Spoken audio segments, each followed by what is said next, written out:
ఇవాళ అంబటి రాంబాబు గారి మీద జరిగినటువంటి హత్యాయత్నం ఏదైతే ఉందో అది పెమ్మసాని గారి ఆదేశాల మేరకు మన గల్లా మాధవి గారి ఆధ్వర్యంలో ఆవిడ పర్యవేక్షణలో పోలీసు వారి సహకారంతో జరిగినటువంటి ఈ హత్యాయత్నాన్ని పార్టీలకు అతీతంగా అందరూ ఖండిస్తుంటే ఆవిడ తిరిగి మరుసటి రోజు ప్రెస్ మీట్ పెట్టి లైవ్ లో బెదిరింపులకు దిగారు. నేను మళ్ళీ వస్తాను, మీ ఇంటికి పరామర్శకి వచ్చే వాళ్ళు ఆస్తులు అమ్ముకోవాలి అని ఆవిడ లైవ్ లో కూర్చుని మా కుటుంబ సభ్యుల్ని ఆవిడ హెచ్చరిస్తున్నారు.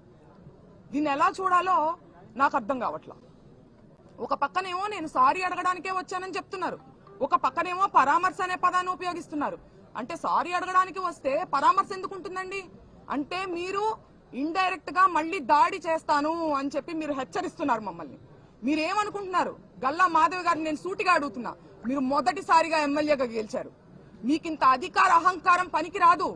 మీరు వ్యవస్థల కన్నా పవర్ఫుల్ అనుకుంటున్నారా? న్యాయ వ్యవస్థ కన్నా, పోలీసు వ్యవస్థ కన్నా మీరు పవర్ఫుల్ అనుకుంటున్నారా? మీరు శాసనసభ్యులు కావచ్చు, సీఎం కావచ్చు, మినిస్టర్ కావచ్చు, వ్యవస్థలకు లోబడి పనిచేయాలనే ఇంకితం మీకు లేదా అని నేను ఈ సందర్భంగా నేను ప్రశ్నిస్తున్నాను ఆవిడ్ని.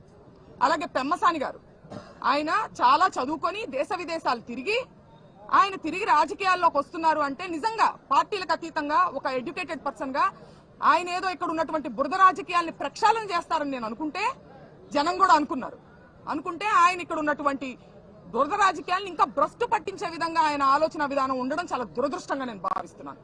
అలాగే ఆఫీసుకి ఇంటికి నిప్పు పెడతారా?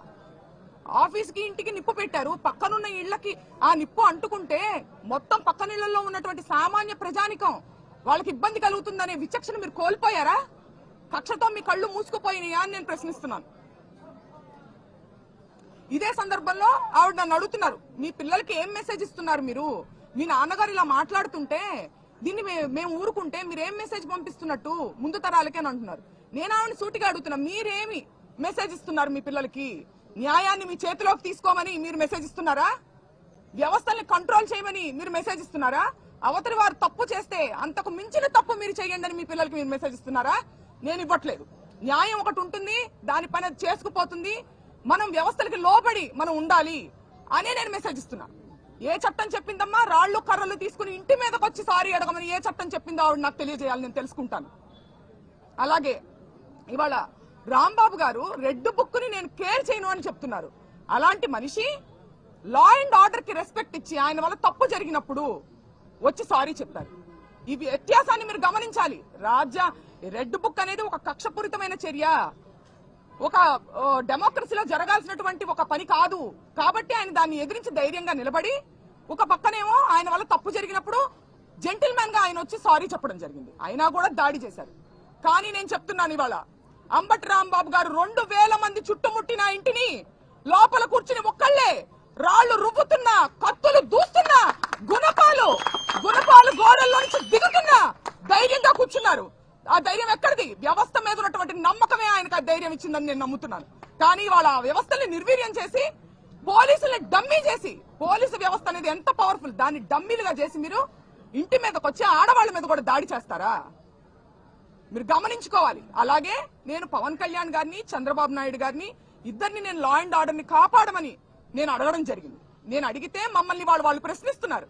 పవన్ కళ్యాణ్ గారు మీరు ఇప్పుడు గుర్తొచ్చారా, మీకు ఇప్పుడు గుర్తొచ్చారా అని మమ్మల్ని ప్రశ్నిస్తున్నారు. నేను వాళ్ళని సూటిగా అడుగుతున్నా, పవన్ కళ్యాణ్ గారిని తల్లిని తిట్టి మీరు ఓట్ల కోసం వచ్చేసరికి మీకు పవన్ కళ్యాణ్ గుర్తు రావచ్చునా? మాకు మటుకు లా అండ్ ఆర్డర్ ని కాపాడడానికి పవన్ కళ్యాణ్ గారు డిప్యూటీ సీఎం గా ఉన్నప్పుడు మేము అడగకూడదు ఆయన్ని?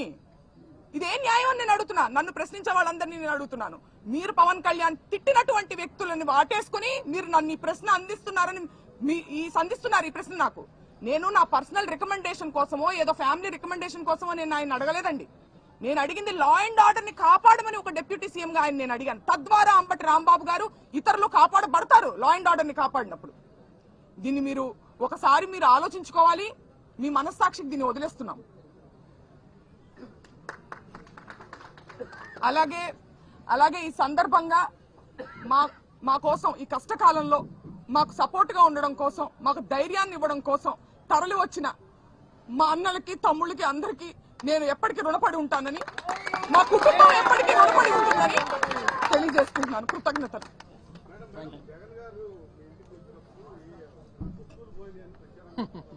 ఏమండి ఇది? ఏమి చేత కానప్పుడు ఏదో ఒకటి చెయ్యాలి. వస్తువులు పోయినాయా? వాళ్ళు చూసారు, వాళ్లే తీసుకెళ్లారా ఏంటో చెప్పిన వాళ్ళు? అదంతా ఫేక్ న్యూస్ అండి. అది కేవలం ఏంటంటే దీన్ని ఏదో సైడ్ ట్రాక్ చేయాలి, ఇంకేదో రకంగా బురద చల్లాలి అని చెప్పి అలాంటివి చెప్తున్నారు.